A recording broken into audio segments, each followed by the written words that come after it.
Hi, my name is Martin from RevCam UK. Today we're going to be looking at the DW11 series. So this is the black version, but it's exactly the same as the white version, just a different colour. So I've just got it temporarily mounted up with a bit of tape. I'm using an extension cable because it normally has a little 4-pin screw connector cable, but I just wanted to bring a power supply from inside. So here's the sender unit. So that's the extension cable coming in.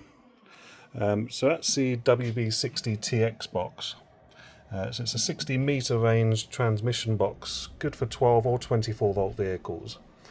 So you've got a red wire and a black wire. These are most commonly fitted to caravans and trailers, and a 3 amp inline waterproof fuse. So obviously a lot of people take the power supply from somewhere like a rear light, normally a side light if they wanted it on all the time.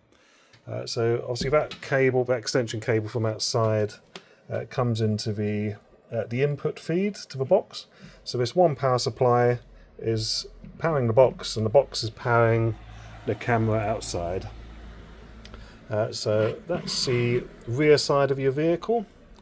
So this is a front end, so I've just got it powered in through a lighter plug at the moment. So you get a lighter plug wiring, and you also get the hard wiring. So if you did want to keep it permanently hardwired, you obviously can. So it comes with the suction mount. I haven't got any windscreen to mount it on here, but yeah, you could suck it up. It's really nice and strong, the suction on it. So this is the monitor itself. So it's a 5-inch display, so it's got the built-in aerial. As you can see, that's the video we're getting at the moment. I will change the camera in a second to the narrow view option, because this is the standard sort of wide view. So you've got about 120 degrees there. So if you see any lines in the display, they're not there in real life. It's the same effect here. That's not flashing. But the camera does funny things when you're trying to take pictures of LCD panels. So I'll quickly go and change that camera.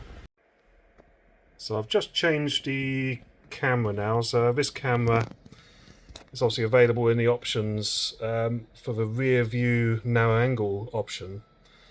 Obviously gives you, as you can probably see, you've got less of a width, but it does help you when it comes to distance perception. So if your plan is to look down the road and have it as an always-on rear view camera, this would be the better option for you. It basically keeps the distance perception more realistic. So you're able to sort of try and tell how far away vehicles are that are following you. So that's the narrow angle option. As you can see, the earlier wide angle you would have seen in the car, close up, because it is basically on the top of the door at work, and it's only a couple of meters or one and a bit meters away from a camera. So if it had been a normal car length back, it would obviously have been in sight, and it would have looked more natural. So if you'd like to purchase, it's a DW11, either the B for black or the W for white. You've obviously comes with a 2-year guarantee with us, RevCam UK, and lots of people are very happy with the image quality. And although the distance is obviously not very great at the moment, it can look, it can basically go a long distance. There's a 60 meter range in the open. So you're going to get, even the longest outfit, you're going to get a nice stable signal.